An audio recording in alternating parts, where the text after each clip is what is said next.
اعوذ باللہ من الشیطان الرجیم، بسم اللہ الرحمن الرحیم، السلام علیکم ورحمۃ اللہ وبرکاتہ۔ میت کی تکفین کے بعد یعنی کفن وغیرہ پہنا دینے کے بعد اگلا مرحلہ ہے تدفین، جو کہ آخری مرحلہ تقریباً ہے اس پروسیس کا، اور اس کا آغاز ہوتا ہے جنازہ لے کر جانے سے، اٹھانے سے، اور یہی سب سے نازک مرحلہ ہوتا ہے۔ جنازہ جب اٹھایا جاتا ہے یہ سب سے نازک مرحلہ ہوتا ہے۔ عموماً اس پر خواتین کا صبر چھوٹ جاتا ہے،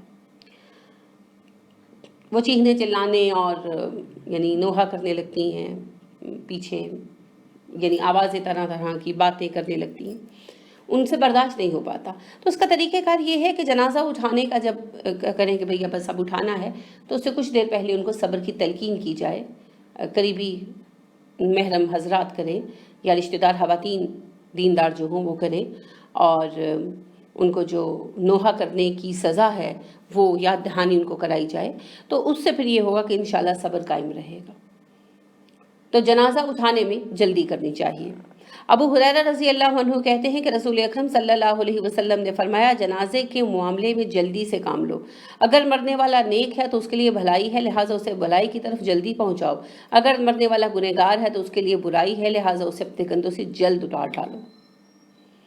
اسی طرح ابو سعید خدری رضی اللہ عنہ کہتے ہیں کہ رسول اکرم صلی اللہ علیہ وسلم نے فرمایا، جب جنازہ تیار ہو جاتا ہے اور لوگ اسے کندھوں پر اٹھاتے ہیں تو نیک آدمی ہوتا ہے تو کہتا ہے مجھے جلد لے چلو، اگر گنہگار آدمی ہے تو گھر والوں سے کہتا ہے ہائے افسوس، تو مجھے کہاں لیے جا رہے ہو، اور اس کی یہ آواز انسانوں کے علاوہ تمام مخلوقات سنتی ہیں، اگر انسان سن لے تو بے ہوش ہو جائیں۔ عبداللہ بن عمر رضی اللہ عنہ کہتے ہیں کہ میں نے نبی اکرم صلی اللہ علیہ وسلم کو فرماتے ہوئے سنا، جب تم میں سے کوئی فوت ہو جائے تو اسے روک کر مت رکھو، بلکہ قبر تک پہنچانے میں جلدی کرو۔ ابو بکرہ رضی اللہ عنہ کہتے ہیں، یہ ابو بکر نہیں ہے، ابو بکرہ علیحدہ صحابی ہے۔ ابو بکرہ رضی اللہ عنہ کہتے ہیں کہ میں نے نبی اکرم صلی اللہ علیہ وسلم کو فرماتے کرتے دیکھا کہ جب ہم آپ صلی اللہ علیہ وسلم کے ہمراہ جنازہ لے کر جایا کرتے تھے تو قریب قریب دوڑا کرتے تھے، یعنی تیز چلا کرتے تھے، برسک واک کرتے تھے۔ عبداللہ بن مسعود رضی اللہ عنہ نے رسول اکرم صلی اللہ علیہ وسلم سے جنازے کے ساتھ چلتے ہوئے رفتار کے متعلق پوچھا کہ جنازہ لے کر ہم کس رفتار سے چلا کریں، تو آپ صلی اللہ علیہ وسلم نے ارشاد فرمایا، ایسی چال جو دوڑ کے قریب ہو یا دوڑ سے کم ہو، کہ مطلب برسک واک۔ تو اس کا مطلب یہ نہیں کہ جنازہ لے کر آپ دوڑ لگانی شروع کر دیں، یہ مفہوم نہیں ہے اس کا مفہوم یہ ہے کہ تیز چلیں۔ مقصد کیا ہے؟ میت کو جلدی پہنچانا۔ اس کی 2-3 مراحل ہیں۔ پہلی بات کہ میت کے وفات پاتے ہی غسل میں جلدی کرنا، اس کے پہلے بھی میں عرض کر چکی ہوں کہ جسم جو ہے وہ اکڑ جاتا ہے، اس حوالے سے بھی ضروری ہے، تو اس کے کرنے میں جلدی کرنا غسل میں، اور اس کی تکفین میں، کفن پہنانے میں۔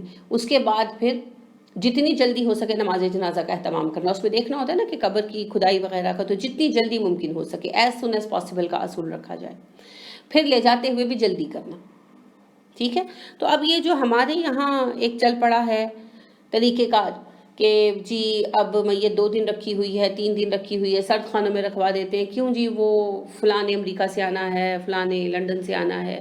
دیکھیے جی یہ چیزیں غیر ضروری ہیں، قطعی غیر ضروری ہیں، ان کی کوئی اثر نہیں ہے۔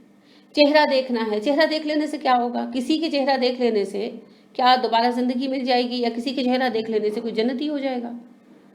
یہ سب بیکار باتیں۔ جب والدین زندہ تھے دیکھنے کو ترستے تھے، تب تو بچے آ نہیں پاتے، اور جب والدین مر گئے تو اب جی ہم نے چہرہ دیکھنا ہے۔ یہ قطعی غیر اسلامی طریقہ ہے۔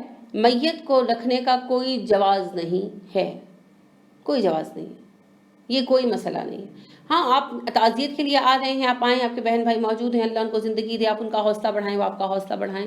والدین تو وفات پا گئے، اب آپ کی شکل دیکھ لینے سے کیا ہوگا؟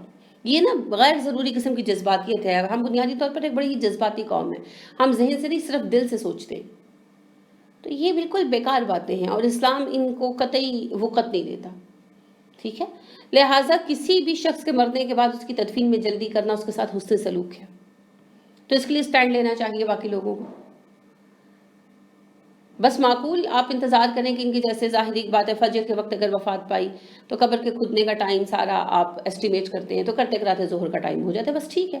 پورا دن لٹکائے رکھنا، اگر رات میں وفات پائی تو صبح کا انتظار کرنا ہی پڑے گا، وہ قدرتی بات ہے، کیونکہ رسول اکرم صلی اللہ علیہ وسلم نے ارشاد فرمایا، رات کے وقت دفن مت کرو، الا یہ کہ کوئی مجبوری ہو کہ ان کی ایسی حالت میں وفات پائی کہ مریض تھے تو اب ڈاکٹر کہتے ہیں رکھنا نہیں ہے ان کو، بگاڑ ہو جائے گا، لاش خراب ہو جائے گی، جلدی فوراً دفن کر دو، ایسی ہوتی ہے نا بعض اوقات تکلیفیں جسمانی ایسے عوارض ہوتے ہیں، تو وہ ایک علیحدہ معاملہ ہے، ورنہ رات ہے تو پھر صبح تک انتظار کرنا وہ اللہ کا حکم ہے. پھر ظاہری بات ہے کہ انتظامات کرتے کرتے ظہر ہو جائے گی، وہ سب اللہ کا حکم ہے. لیکن بلا جواز دیر کرنا، فلانے نے فلانی جگہ سے آنا ہے، فلانے نے فلانی جگہ سے آنا ہے، ہر کوئی اپنی جگہ بیٹھ کر دعائے خیر کر سکتا ہے. ٹھیک ہے، جو موقع پر موجود ہیں وہ تدفین میں جلدی کریں، یہ اللہ کے رسول صلی اللہ علیہ وسلم کا حکم ہے. اس میں بلا جواز دیر کرنا قطعی جائز نہیں ہے، اور بلا جواز سے مراد یہ ساری چیزیں بلا جواز ہی. یہ نہیں ہے کہ جی بیٹے نے آنا ہے تو یہ جواز ہے، اور کسی دور والے نے آنا ہے تو یہ عدم جواز ہے. نہیں، یہ ساری چیزیں ہی عدم جواز میں آتی ہیں. کسی بھی سبب سے لیٹ نہیں کرنا چاہیے.